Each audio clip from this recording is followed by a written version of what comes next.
Hello all, welcome to our channel. ఈరోజు ఒక simple and useful వీడియోతో మీ ముందుకు వచ్చేసానండి. అదేంటో చూసేద్దాం.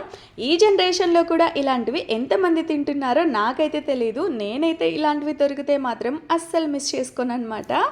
ఇవేంటో చూస్తున్నారు కదండి, నానబెట్టిన చింతగింజలు అనమాట.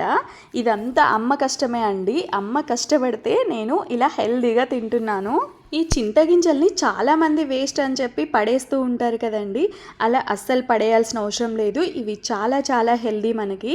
వీటిల్లో ప్రోటీన్లు, ఫైబర్, ఖనిజాలు పుష్కలంగా ఉంటాయి. ఇవి జీర్ణక్రియను మెరుగుపరచడానికి, కీళ్ళ నొప్పులను తగ్గించడానికి, అలాగే రోగనిరోధక శక్తిని పెంచడానికి చాలా బాగా సహాయపడతాయి అన్నమాట.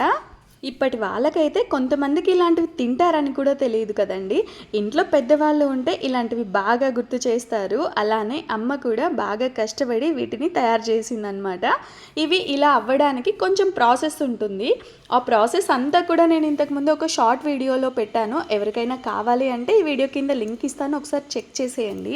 ఆ ప్రాసెస్ అంతా అయిపోయిన తర్వాత మనం నట్స్ని ఓవర్ నైట్ ఎలా నానబెట్టుకొని తింటామో అలా నానబెట్టుకొని ఈ చింతగింజల్ని తిన్నామంటే చాలా చాలా హెల్దీ.